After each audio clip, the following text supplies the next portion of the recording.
Hello students, I welcome you all again. Hope you are safe. Today's topic is privatization. Now this particular topic is in your unit number 3. So let's begin. As in continuation with the particular last session that we had that was based upon liberalization, this is in continuation. Let's see what does mean. So the word privatization, it refers to transfer of control of ownership that was in the hand of the government. And what government does, it releases that control and provides an opportunity to the private sectors to get into the areas in which the government also operates. Furthermore, we can say that it also refers to withdrawal of the state from an industry or a particular sector, whether it can be wholly और partially. Furthermore we may say that एक ऐसा process जहाँ पे government ने जो areas में 100% control अपने हाथ में रखा था, वो कंट्रोल वो उसे रिलैक्स करके प्राइवेट सेक्टर ऑर्गेनाइजेशंस के हाथ में प्रोवाइड कर दिया. Moving ahead, let's see what are the elements of privatization. Now, the first element of privatization is that it has a dereservation of public sectors. जैसे कि अभी बात करी, dereservation हुआ मीन्स दैट कि वो ऐसे सेक्टर्स जिन पर सिर्फ और सिर्फ गवर्नमेंट का कंट्रोल था, वो गवर्नमेंट का कंट्रोल अपने हाथ से हटा के प्राइवेट सेक्टर्स के हाथ में प्रोवाइड कर रही है. क्यों किया जाता है? बहुत सारे रीज़न हो सकते हैं. That we will discuss in the further slides. Now the second element is disinvestment of public sector. Now हम सब जानते हैं finance is considered to be the life and blood of any business. So even government requires a lot of finance. So ये particular method से government investment opportunities भी लेकर आती है. कैसे लेकर आती है? गवर्नमेंट अपना particular stake public sector undertakings जो है उनके स्टेक को सेल आउट कर देती है to the private sector organisation, जिससे होता क्या है, अलग अलग तरीके के बेनिफिट्स मिल जाते हैं. पहला, गवर्नमेंट को रेवेन्यू जनरेट हो जाता है. दूसरा, बेहतर तरीके से कस्टमर सर्विस मिल जाती है क्योंकि private sector aim for better customer service. And thirdly we can say that lot of political interference जो गवर्नमेंट कंट्रोल में रहता है वो भी मिनिमाइज हो जाता है जब गवर्नमेंट के हाथ से कंट्रोल जाके प्राइवेट सेक्टर्स के हाथ में पहुँच जाता है, which will ultimately reduce the amount of corruption. Now, let's begin with the objectives of privatization. The first objective is to improve the performance of public sector undertaking, जिनको short में PSUs भी कहते हैं. That means कि जब private sector के हाथ में कोई सर्विसेज आती हैं, उनका एम होता है कस्टमर सेटिस्फैक्शन देना, मैक्सिमम बेनिफिट के लिए काम करना. तो अल्टीमेटली जो ऐसे अंडरटेकिंग्स थी जो गवर्नमेंट के हाथ में रहकर बहुत अच्छी तरह से काम नहीं कर पा रही थी, उनको बेनिफिट मिल जाता है. नंबर सेकेंड है increase the size and dynamism of the private sector. That means कि प्राइवेट सेक्टर का जो एरिया ऑफ ऑपरेशन था वो अभी तक लिमिटेड था, पर जैसे ही गवर्नमेंट ने उनको एक्सेस दिया कि पब्लिक सेक्टर में भी वो आके ऑपरेट करे, यानी उनके काम करने का दायरा बढ़ जाता है. Number third, to encourage and to facilitate private sector investments. That means कि प्राइवेट सेक्टर अपने पैसे को गवर्नमेंट में भी आके इन्वेस्ट कर पाए, तो जिससे कि अल्टीमेटली प्राइवेट सेक्टर के पास अपॉर्चुनिटी होगी अपने इन्वेस्टमेंट्स को बढ़ाने की. To generate revenues for the state. अभी हम ऑलरेडी बात कर चुके हैं, गवर्नमेंट जब अपना स्टेट बेचती है तो उसको इन रिटर्न में कुछ पैसे मिलते हैं.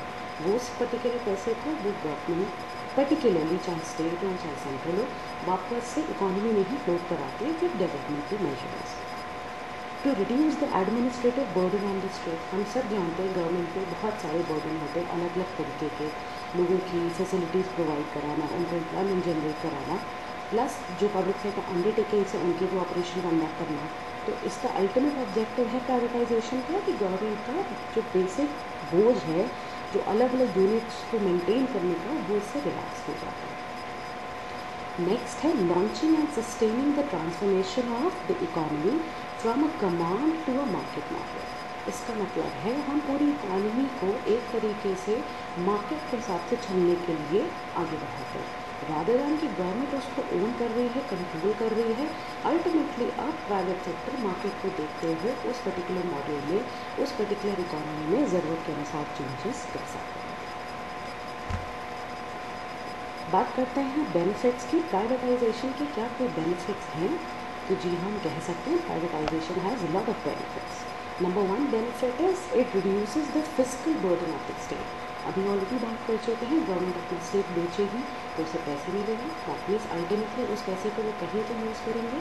हर गवर्नमेंट ने कोई ना कोई पैसा किसी से बोरो कर रखा होता है, चाहे वो विद इन द कंट्री हो चाहे वो आउटसाइड द कंट्री हो, from international agencies like world bank, like IMF। तो इन पैसे को गवर्नमेंट अपना बर्डन रिड्यूस करने के लिए यूज़ कर सकती है।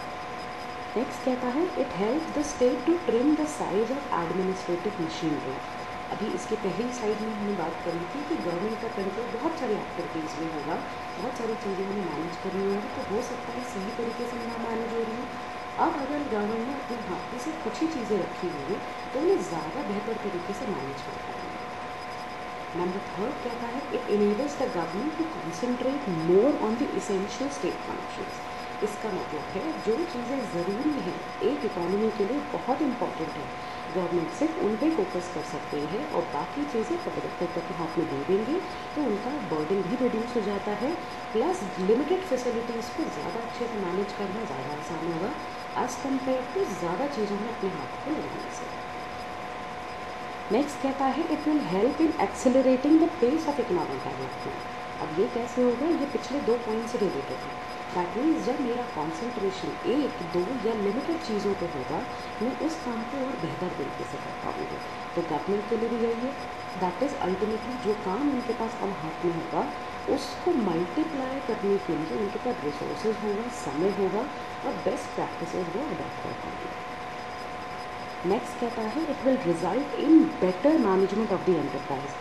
हम सब जानते हैं एक ही टाइम पे कई काम करने से अच्छा एक काम को एक बार में करें जिसको मैनेज करना ज़्यादा आसान है। तो अल्टीमेटली लिमिटेड चीज़ें गवर्नमेंट के हाथ में रहेंगी तो उनका मैनेजमेंट आसान होगा। नेक्स्ट है इट में ऑल्सो इनकरेज एंटरप्रेन्योरशिप। इसका मतलब है जब प्राइवेट सेक्टर को ये लगेगा कि हम भी पार्ट बन सकते हैं इकोनॉमी में, रिसोर्सेज को अपने हाथ में कंट्रोल कर सकते हैं, एक पर्टिकुलर इंडस्ट्री अपने आप से रन कर सकते हैं, तो लोग इनकरेज होंगे एंटरप्रेन्योरशिप एक्टिविटीज़ के लिए। यानी वो खुद सामने आएंगे और बजाय कि किसी जॉब में काम करने के अपने आप से जॉब क्रिएटर बन पाएंगे। Next further it says that it may increase the number of workers and common man who are share holders. इसका मतलब मेरे और आपकी तरह हर इंसान गवर्नमेंट के स्टेक में हिस्सा बन सकता है। That means as a share holder मैं उन पर्टिकुलर कंपनीज के शेयर्स को इंक्रीज कर सकती हूँ खरीद कर। फर्दरमोर नंबर ऑफ वर्कर्स भी बढ़ जाएंगे उसमें, क्योंकि अब हमें लगेगा ज़्यादा बेहतर अपॉर्चुनिटी है उस पर्टिकुलर ऑर्गेनाइजेशन के साथ जुड़ने में। बात करते हैं आगे, makes the PSUs competitive. That is public sector undertakings competitive हो जाएंगी। क्यों हो जाएंगे? उसका सिंपल लॉजिक, क्योंकि अब उन्हें दूसरे बाकी के मार्केट के हिसाब से काम करना हो रहा होगा, जो कि एक प्राइवेट सेक्टर है, वो बेहतर सर्विसेज दे रहे हैं, तो वो उनके सामने चैलेंजिंग एटमोसफेयर रखेंगे कि उन्हें भी बेहतर तरीके से काम करना है। Further next greater autonomy for PSU managers. इसका मतलब अब उनको आसानी से फ्रीडम मिलेगी मैनेज करने वाले लोगों को कि वो अपने तरीके से जो बेटर मैनेजमेंट प्रैक्टिसेस जो all over the world adopt हो रही हैं उनके अकॉर्डिंगली वो उस ऑर्गेनाइजेशन को रन कर पाएँ और इसकी एफिशिएंसी और इफेक्टिवनेस को बढ़ा के ग्रेटर लेवल पे प्रॉफिट्स को अर्न करने में कॉन्ट्रीब्यूट करें।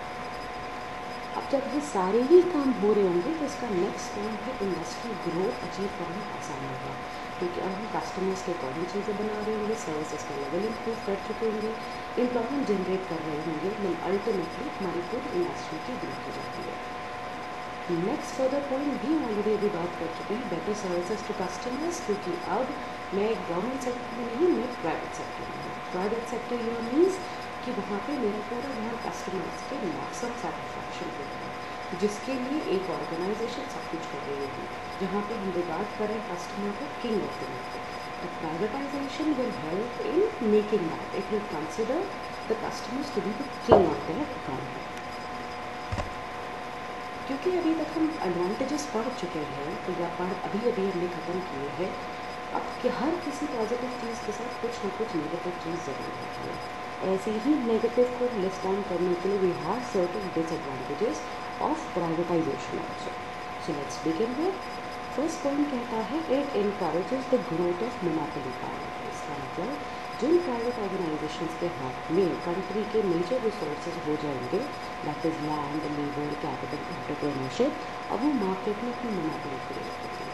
मोनोपोली का सबसे बड़ा नुकसान ये है वो सिर्फ अपने बेनिफिट में काम करेगा, लोगों के अगेंस्ट में काम करेगा, जबकि गवर्नमेंट सेक्टर का फोकस होता है लोगों के वेलफेयर के लिए काम करना, उसके बाद प्रॉफिट सोचना। सो ये एक डिसएडवांटेज हो सकता है privatisation. Next is that privatisation may be preferred only for profit making PSUs, यानी कि ऐसी ऑर्गेनाइजेशन जो ऑलरेडी प्रॉफिट में काम कर रही है उनके लिए तो प्राइवेटाइजेशन बेनिफिशियल है, लेकिन ऐसी ऑर्गेनाइजेशन जो सिर्फ ब्रेक इवन पॉइंट पे है या वो सिर्फ वेलफेयर के लिए बनाई गई, प्रॉफिट उनका मोटिव नहीं है, तो वहाँ पे उनके लिए प्राइवेटाइजेशन हेल्पफुल नहीं है। नेक्स्ट कहता है अनबैलेंस डेवलपमेंट ऑफ इंडस्ट्रीज। इसका मतलब प्राइवेट ओनर्स जो इंडिविजुअल्स हैं, एंटरप्रेन्योर्स हैं, वो उन्हीं एक्टिविटीज़ में अपने आप को इंगेज करेंगे जो जिससे उन्हें पैसा कमाने का सोर्स ज़्यादा मिल रहा है। दैट मीन्स हमारी इंडस्ट्री में वही एरिया बूम करेगा जिसमें प्रॉफिट के चांसेस ज़्यादा, जबकि गवर्नमेंट का फोकस रहता है हर इंडस्ट्री को डेवलप करना। तो प्राइवेट सेक्टर में जब इंडस्ट्रीज आ जाती हैं उनका फोकस क्योंकि प्रॉफिट रहेगा तो वो शायद ओवरऑल डेवलपमेंट ना हो। नेक्स्ट है compromise of social justice and public welfare. अभी इसकी पहली बात कर चुके हैं, मोनोपोली जिनके हाथों में होती है, स्पेसिफिकली प्राइवेट सेक्टर, वो लोगों के बेनिफिट के लिए कम, प्रॉफिट के लिए ज़्यादा काम करते हैं। तो अगर ऐसा होता है तो पब्लिक वेलफेयर कम हो जाएगा, सोशल जस्टिस कम हो जाएगा और प्रॉफिट मैक्सिमाइजेशन पे ही फोकस रहेगा। नेक्स्ट है करप्शन में बढ़ जाएगी। करप्शन कैसे बढ़ेगा? अब क्योंकि मैं गवर्नमेंट से लिंक हूँ, बहुत सारे प्रोसेसेस में इन्वॉल्व हूँ, हो सकता है अपने काम को जल्दबाजी में करूँ, लोगों के नुकसान हो, तो अल्टीमेटली उस प्रोसेस को ढकने के लिए, अपने लॉसेस को छुपाने के लिए हम ऐसे करप्ट प्रैक्टिसेस में इन्वॉल्व हो सकते हैं। बढ़ते हैं आगे कि क्या क्या तरीके हैं जिसके थ्रू एक पर्टिकुलर कंट्री में गवर्नमेंट प्राइवेटाइजेशन इंट्रोड्यूस करा सकती है। इस टॉपिक को रूट्स ऑफ प्राइवेटाइजेशन भी बोलते हैं या मेथड्स ऑफ प्राइवेटाइजेशन भी बोलते हैं। तो पहला मेथड है privatisation of ownership through sales of equity. इसका मतलब जब गवर्नमेंट अपनी ऑर्गेनाइजेशन के शेयर्स मार्केट में बेचने के लिए तैयार हो जाए, जिसके लिए प्राइवेट एंटरप्रेन्योर्स आके खरीद सकते हैं, मेरे और आपके जैसे कोई लोग अपना पैसा इन्वेस्ट कर सकते हैं form of shares. That means कि गवर्नमेंट अलाउ कर रही है अपनी ऑपरेशन एक्टिविटी में बाहर के लोगों का हिस्सा लेने के लिए in the form of capital. Next है डी नेशनलाइजेशन और रीप्राइवेटाइजेशन। दिस मीन्स दैट ऐसे एरिया जहाँ पे सिर्फ और सिर्फ गवर्नमेंट का कंट्रोल था उसे हम प्राइवेट सेक्टर के हाथों में दे दें। थर्ड कहता है contracting. That means government contract दे सकती है ऑर्गेनाइजेशंस को मैनेज करने के लिए, बेसिक उनके इम्पोर्टेंट एरियाज़ के लिए या ओवरऑल उस पर्टिकुलर कंपनी का या ऑर्गेनाइजेशन को रन करने के लिए। नेक्स्ट है फ्रेंचाइजिंग। दैट मीन्स कि एक अथॉरिटी देना जहाँ पे कुछ सर्विसेज ऐसी प्रोवाइड करी जाएंगी जैसा कि गवर्नमेंट देती है। उनके कुछ रिस्ट्रिक्शंस होंगे जो प्राइवेट सेक्टर को एज इट इज़ ही मानने होंगे। जैसे हम कह सकते हैं बहुत सारे ऐसे ट्रांसपोर्टेशन हैं या बहुत सारी ऐसी फैसिलिटीज़ हैं म्यूनिसिपल कॉर्पोरेशन जिनको गवर्नमेंट फ्रेंचाइज करती है टू प्राइवेट ओनर्स, लेकिन उनको रन करने के तरीके ऑर्गेनाइजेशन को वैसे ही मानने होते हैं जैसा गवर्नमेंट के इंस्ट्रक्शंस हैं। नेक्स्ट है जब गवर्नमेंट विड्रॉ कर ले अपने हाथ से कुछ गुड्स एंड सर्विसेज और पूरी तरीके से या कुछ हद तक प्राइवेट सेक्टर को उस पर्टिकुलर एरिया में ऑपरेट करने को। Further, next we have privatization of management using leases and management contracts.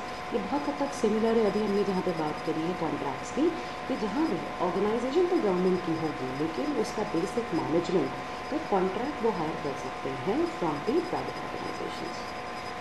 Next है लिक्विडेशन। अब ये दो तरीके से हो सकता है। लिक्विडेशन का मतलब कन्वर्जन इनटू कैश। अब ये दो तरीके से कैसे होगा? पहला है फॉर्मल, दूसरा इनफॉर्मल। फॉर्मल लिक्विडेशन का मतलब एक पर्टिकुलर एंटरप्राइज को क्लोज डाउन करना, उसके एसेट्स को बेच देना जिसको अल्टीमेटली कोई प्राइवेट ऑर्गेनाइजेशन खरीदे। दूसरा मेथड है इनफॉर्मल, जहाँ पे वो फर्म अपना स्टेटस अपने आप में रिटेन करती है लेकिन उसके ऑपरेशंस को अपने हाथ से सस्पेंड करके प्राइवेट ऑर्गेनाइजेशन के हाथ में दे देती है। क्योंकि अभी तक हम बात कर चुके हैं मीनिंग ऑफ प्राइवेटाइजेशन, क्या एलिमेंट्स हैं, क्या बेनिफिट्स हैं और क्या डिसएडवांटेजेस हैं। बहुत सारे इकोनॉमिस्ट ऐसे हैं जिन्होंने इसे प्रेफर नहीं किया है। कुछ ऐसे पॉइंट्स हैं जिसके थ्रू वो इस कॉन्सेप्ट को क्रिटिसाइज करते हैं। देख लेते हैं क्या है पॉइंट्स। पहला पॉइंट कहता है this will encourage concentration of economic power to the common dividend. Already बात कर चुके मोनोपोली की, तो लोग कहते हैं यही होगा अगर प्राइवेट सेक्टर के हाथ में बहुत सारे मेजर रिसोर्सेज हमारी कंपनी के चले जाएंगे तो वो उनका इकोनॉमिक पावर कॉन्सेंट्रेट हो जाएगा कुछ लोगों के हाथ में, तो अल्टीमेट इकोनॉमी ग्रोथ की तरफ ना मूव करके डीरेलमेंट हो जाएगा उनका। सेकेंड कहता है बहुत सारे तरीक़ों से फॉरेन फर्म्स हो सकता है हमारी कंट्री के मेजर रिसोर्सेज को ओन करें, तो वो किसी भी कंट्री के लिए अच्छा नहीं होगा कि आपकी इकोनॉमी में मेजर रिसोर्सेज को बाहर की जाके कंट्रोल करना। थर्ड कहता है privatisation of strategic and vital sectors is against national interest. जैसे हम जानते हैं हमारे यहाँ बहुत से ऐसे सेक्टर्स हैं जिसको नहीं चाहेंगे प्राइवेट सेक्टर के हाथों में जाए, जैसे डिफेंस है, आर्मी है, ये गवर्नमेंट के हाथों में है। तो अगर ऐसे कुछ मेजर एरियाज हैं इनमें अगर गवर्नमेंट उन्हें प्राइवेटाइज कर देती है तो वो आपकी कंट्री की सेफ्टी एंड सिक्योरिटी के अगेंस्ट हो जाती है। नेक्स्ट फर्दर कहता है the further public sector has been developed with a certain noble objective, but privatization will lead to discarding the noble. That means government का focus welfare पर है, और प्राइवेट सेक्टर का मोटिव सिर्फ और सिर्फ प्रॉफिट होता है, उसके बाद welfare। तो अगर ऐसा हो जाता है तो अल्टीमेटली उस इकोनॉमी में बहुत चीज़ें बेहतर हो सकता है नहीं। नेक्स्ट कहते हैं foregoing future streams of income of the country। That means government को इस पर्टिकुलर सिचुएशन से जो पैसे कमाने के ऑब्जेक्टिव होते हैं, रेवेन्यू जनरेट होती है बहुत सारे सर्विसेज से, गवर्नमेंट उन रेवेन्यू सोर्सेज को खो देगी अगर वो चीज़ें प्राइवेट सेक्टर के हाथों में दे देती है। मूविंग फर्दर, क्या हम कंक्लूड कर सकते हैं, क्या हम एक समराइज फॉर्म में बता सकते हैं प्राइवेटाइजेशन क्या है। सो अगर हम अपनी करंट प्राइवेटाइजेशन पॉलिसी की बात करें, इसमें फोकस्ड है कि नेचुरल रिसोर्सेज या जो एसेट्स हैं हमारी इकोनॉमी के उनको मैक्सिमम यूटिलाइजेट करने के लिए, utilisation up to the maximum capacity करने के लिए उनको इस तरीके से यूज़ किया जाए कि वो गवर्नमेंट के हाथ में भी रहें, लेकिन जिन एरियाज़ में बेहतर काम हो सकता है उन्हें प्राइवेट के सेक्टर्स के हाथों में दे दी जाए। So the policy of disinvestment have following aims in our own economy. Now what those aims are, let's see. First aim says that modernization and upgradation of public sector enterprises. That means जिन areas में public enterprises lack कर रहे हैं उनको एक modern concept की ज़रूरत है, मॉडर्न अमेंडमेंट्स की ज़रूरत है, तो उन्हें हेल्प मिल जाएगी। Second, creation of new assets. अब हर एक पर्टिकुलर इकोनॉमी के लिए, हर ऑर्गेनाइजेशन के लिए नए एसेट्स लाना ज़रूरी है, क्योंकि समय के अनुसार पुराने एसेट बेकार हो जाते हैं। यहाँ पे एसेट्स का मतलब सिर्फ मशीनरी नहीं है, आइडियाज़ भी हो सकते हैं, टेक्नोलॉजी भी हो सकती है, बहुत सारे तरीके हैं एक पर्टिकुलर इकोनॉमी को रन करने के लिए। तो प्राइवेटाइजेशन से होगा क्या, हम एक पर्टिकुलर नए कॉन्सेप्ट को इकोनॉमी में इंक्रीज़ कर पाएंगे, लॉन्च कर पाएंगे। नेक्स्ट है जनरेशन ऑफ एम्प्लॉयमेंट। हम सब जानते हैं कि हर किसी भी इकोनॉमी की ग्रोथ के लिए एम्प्लॉयमेंट अपॉर्चुनिटी बहुत ज़रूरी है। सो अगर प्राइवेट सेक्टर पब्लिक सेक्टर के साथ मिल के सामने आता है तो लोगों का एम्प्लॉयमेंट अपॉर्चुनिटी बढ़ जाती है, जिससे परचेसिंग पावर बढ़ती है, इकोनॉमी में डिमांड बढ़ती है, डिमांड बढ़ेगी तो सप्लाई बढ़ाने के लिए बहुत सारे एंटरप्रेन्योर सामने आते हैं और ओवरऑल जीडीपी में इंक्रीज होता है। फर्दर नेक्स्ट कह सकते हैं retiring of public debt. That is government के ऊपर जो कर्जा है, लोन है, इंटरेस्ट प्लस प्रिंसिपल सम जो उन्होंने ले रखा है उसका बर्डन कम हो जाएगा अगर गवर्नमेंट अपना स्टेट प्राइवेटाइज करती है। सो आई होप अब आपको प्राइवेटाइजेशन का मतलब, उसके बेनिफिट्स, उसके क्रिटिसिज्म सब समझ में आ चुके होंगे। We will continue further in our next session which is all about globalisation. Thank you so much and stay safe.